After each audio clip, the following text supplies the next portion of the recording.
रटमा ओ रटमा। Hello दोस्तों, कैसे हो आप। आज की इस वीडियो में हम याद करेंगे इमरजेंसी जो है, ठीक है, नेशनल इमरजेंसी, स्टेट इमरजेंसी और फिनेंशियल इमरजेंसी, उससे रिलेटेड जो प्रोविजंस है। तो काफ़ी कन्फ्यूजन होता है बच्चों को कि कब इमरजेंसी प्रोक्लेम होती है, प्रोक्लेम मतलब कब लगती है, कैसे लगती है, कितने टाइम के लिए लगती है, जो डिफरेंट इमरजेंसी है, कैसे उनका एक्सटेंशन होता है और कैसे उनको रिवोक किया जाता है। रिवोक मतलब कैसे हटाया जाता है। तो इस वीडियो के अंदर एक टेबल के थ्रू मैं आपकी सारी चीज़ें क्लियर करवा दूंगा। तो आइए हम स्टार्ट करते हैं इमरजेंसी प्रोविजंस। देखो, इमरजेंसी की अगर बात करें तो ये कौन से पार्ट के अंदर है, पार्ट 18 के अंदर है कॉन्स्टिट्यूशन के। The provisions are content in the part 18 of the constitution from article 352 से 360। 352 से 360 आर्टिकल है और किसके अंदर है, पार्ट 18 के अंदर है।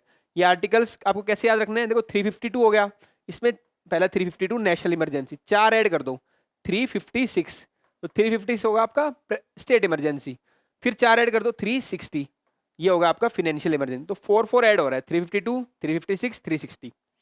The constitution stipulates 3 type of emergency, ये 3 टाइप की इमरजेंसी हमारे पास, ठीक है। पहला नेशनल इमरजेंसी, दूसरा प्रेसिडेंट रूल या स्टेट इमरजेंसी और तीसरा है फाइनेंशियल इमरजेंसी।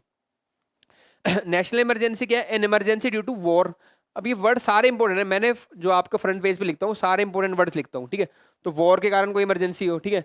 एक्सटर्नल एग्रेशन, ये बताया था मैंने आपको, ठीक है। और आर्म्ड रिबेलियन, ये 3 वर्ड हैं। तो इनके कारण जो होती है इमरजेंसी, इसके कारण लगाई जाती होती है आपकी national emergency. An emergency due to war, war हो गया, एक्सटर्नल एग्रेशन हो गया, या फिर आर्म्ड रिबेलियन हो गया कंट्री के अंदर। However the constitution implies the expression proclamation of emergency to denote an emergency of this type. कई बार ये पूछ लेते हैं कि प्रोक्लेमेशन ऑफ जो इमरजेंसी है वो किसके लिए डिनोट करती है, तो वो नेशनल इमरजेंसी को डिनोट करती है। कई बार देखा, नेशनल इमरजेंसी को डिनोट करती है, स्टेट इमरजेंसी को करती है, या फिनेंशियल इमरजेंसी को करती है, या तीनों को करती है, या इन दोनों को करती है। तो आपको ये याद रखना है, जो वर्ड है प्रोक्लेमेशन ऑफ इमरजेंसी, वो किसके लिए है, नेशनल इमरजेंसी के लिए। Again it's a important word. दूसरा है प्रेसिडेंट रूल, ठीक है। तो प्रेसिडेंट रूल क्या है, an emergency due to failure of the constitutionary machinery. देखो कीवर्ड याद रखने हैं, नेशनल इमरजेंसी की वॉर, एक्सटर्नल एग्रेशन और आर्म्ड रिबेलियन, उसके कारण। यहाँ पे क्या हुआ, अगर कॉन्स्टिट्यूशनल मशीनरी स्टेट के अंदर फेल होगी तब क्या लगेगी, आपका प्रेसिडेंट रूल या फिर स्टेट इमरजेंसी। ये वर्ड याद रखना है, failure of the constitutional machinery in the states. It is also known as by 2 other names, क्या क्या, स्टेट इमरजेंसी और कॉन्स्टिट्यूशनल इमरजेंसी, ठीक है। सो कॉन्स्टिट्यूशनल इमरजेंसी इसको कहते हैं, लेकिन however the constitution does not use the word emergency for this situation, ठीक है। तो पर कॉन्स्टिट्यूशन में इमरजेंसी इसके लिए यूज नहीं किया गया, वो किसके लिए यूज किया था, नेशनल इमरजेंसी के लिए। प्रोक्लेमेशन ऑफ इमरजेंसी किसका वर्ड है, आपका नेशनल इमरजेंसी के लिए, ठीक है। अब अगेन क्योंकि कॉन्स्टिट्यूशन का जो ब्रेकडाउन होना, इसलिए इसको क्या बोल देते हैं, कॉन्स्टिट्यूशन इमरजेंसी बोल देते हैं, ठीक है। लेकिन ये भी याद रखना है आपको, however the constitution does not use the word emergency for this situation ना। लास्ट है आपकी आर्टिकल 360 के अंदर फिनेंशियल इमरजेंसी। ये किस लिए, due to the threat to the financial stability of और द क्रेडिट ऑफ इंडिया।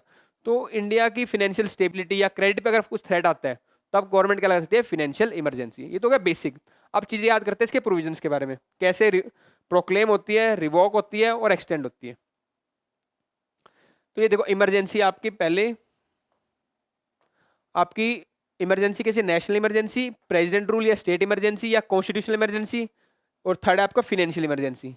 इनके आर्टिकल हैं, पहले था 352, 4 ऐड कर दो 356 प्रेसिडेंट, और 4 ऐड कर दो 360 फिनेंशियल, ये आर्टिकल हो गए।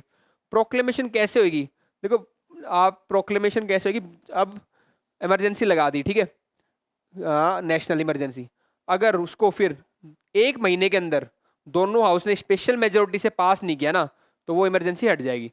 तो इसमें क्या चाहिए, बोथ हाउस की वो चाहिए, ठीक है, असेंट, और कैसी चाहिए, स्पेशल मेजोरिटी से चाहिए। स्पेशल मेजोरिटी का मतलब आपके जो भी स्ट्रेंथ ऑफ द हाउस है ना, उसकी मेजोरिटी तो चाहिए चाहिए, ठीक है, प्लस में 2/3 ऑफ द जो मेंबर है वो प्रेजेंट और वोटिंग, उनकी स्ट्रेंथ भी चाहिए, ठीक है। तो ये आपकी स्पेशल मेजोरिटी से पास होता है, और किसमें 1 महीने के अंदर करना पड़ेगा, जैसे डिक्लेयर हुई उसके 1 महीने के अंदर अंदर ही, within 1 month from the date of issue. और कब तक कंटिन्यू रहेगी, 6 महीने के तक, फिर 6 महीने का दोबारा करना पड़ेगा। तो ये हो गया आपका प्रोक्लेमेशन ऑफ नेशनल इमरजेंसी। और ये प्रेजेंट रूल कैसे प्रोक्लेम होता है, ठीक है, इशू किया उसके 2 महीने के अंदर अंदर पास करना पड़ेगा, किसमें, सिंपल मेजोरिटी से बोथ द हाउस, ये कंडीशन है। इधर ही बोथ द हाउस, इधर स्पेशल थी, इधर क्या है, सिंपल मेजोरिटी है, ठीक है। जो भी प्रेजेंट एंड वोटिंग है उन्होंने पास कर दिया तो हो गया पास, प्रेजेंट एंड वोटिंग की मेजोरिटी, ये सिंपल मेजोरिटी है। उधर था present and voting 2/3 of the member present and voting plus जो हाउस की स्ट्रेंथ है उसकी मेजोरिटी, तो ये था स्पेशल मेजोरिटी। 2 मंथ्स, ठीक है, कंटिन्यूस फॉर 6 मंथ, और ये कब तक करेगी, 6 महीने तक कंटिन्यू करेगी। ये भी 6 महीने तक कंटिन्यू करती है, फिर दोबारा क्या करना है, इसको दोबारा लगाना पड़ता है, ठीक है, दोबारा पास करना पड़ता है रेजोल्यूशन को। बोथ द हाउसेज, इसमें बोथ द हाउस पास करेंगे कब, 2 महीने के अंदर करेंगे, और सिंपल मेजोरिटी से। अगेन यहाँ पे 2 मंथ्स सिंपल मेजोरिटी, यहाँ पे क्या है, नेशनल इमरजेंसी थोड़ा बड़ा काम है, तो स्पेशल मेजोरिटी है और 1 महीने के अंदर करना पड़ेगा, ये ध्यान रखना है। 2 मंथ्स, ठीक है, सिंपल मेजोरिटी, ये नेशनल इमरजेंसी बड़ा इशू है यार, स्पेशल मेजोरिटी, और कब के, 1 महीने के अंदर करो, फटाफट करो इसको, 1 मंथ, ऐसे याद करो। ये हो गया प्रोक्लेमेशन, कैसे लगेगी, पहला था आर्टिकल, प्रोक्लेमेशन, अब एक्सटेंशन, कैसे बढ़ा सकते हैं, मैंने कहा था 6 महीने, ठीक है, to indefinite period with an approval of the parliament for every 6 month. करने को तो कितना भी एक्सटेंड कर लो, पर हर 6 महीने बाद क्या करना पड़ेगा, प्रोक्लेमेशन करना पड़ेगा पार्लियामेंट को। To indefinite period with an approval of the parliament for every 6 month, हर 6 महीने के बाद पार्लियामेंट को अप्रूव करना पड़ेगा, तो ये हो गया 6 मंथ्स में अप्रूव करना पड़ेगा, ठीक है, कितने भी टाइम के लिए एक्सटेंड कर सकते हैं नेशनल इमरजेंसी।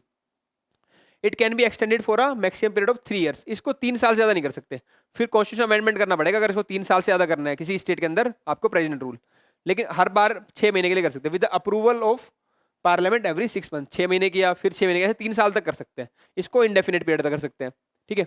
इसमें कोई डिफाइन नहीं करा, continues indefinitely till it is revoke, जब तक इसको रिवोक नहीं करेंगे तब तक ये कंटिन्यू करेगी। It means there is no maximum period, इसमें कोई मैक्सिमम पीरियड प्रिस्क्राइब नहीं किया फॉर इट्स ऑपरेशन।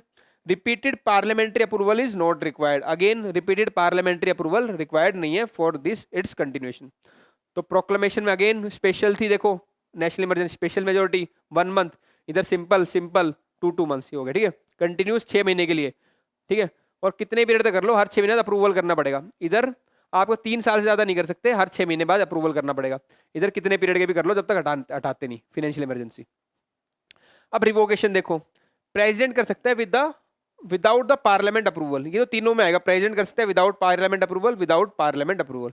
तो प्रेसिडेंट तो तीनों इमरजेंसी को हटा सकता है विदाउट द पार्लियामेंट अप्रूवल, ये तीनों में कॉमन है, क्योंकि स्पेस जो आपकी ये है, सॉरी आपकी नेशनल इमरजेंसी है, स्पेशल मैंने बताया था ना ऊपर, स्पेशल मेजोरिटी थी, ये बड़ी चीज़ है थोड़ी, तो इसके लिए एक एक्स्ट्रा प्रोविजन ये भी है कि लोकसभा के अंदर, ठीक है, अगर आपके 1/10 मेंबर ने नोटिस किया कि हम इसको हटाना चाहते हैं, नोटिस दिया, स्पीकर को दिया अगर सेशन में है, अगर सेशन में नहीं है लोकसभा तो प्रेसिडेंट को दिया, तो एक सेशन बुलाया जाएगा, ठीक है, उसमें भी क्या होता है, उस सेशन में अगर रेजोल्यूशन पास हो गया मेजोरिटी से, कैसे, सिंपल मेजोरिटी से अगर पास हो गया तो भी नेशनल इमरजेंसी को हटाना पड़ेगा। तो प्रेसिडेंट तो हटा ही सकता है विदाउट अप्रूवल ऑफ पार्लियामेंट, ठीक है, उसके अलावा नेशनल इमरजेंसी को हटाने का तरीका क्या है, रेजोल्यूशन बाय लोकसभा, कैसे, सिंपल मेजोरिटी के। तो ये तीनों आपके बता दिए मैंने, प्रोक्लेमेशन, एक्सटेंशन, रिवोकेशन।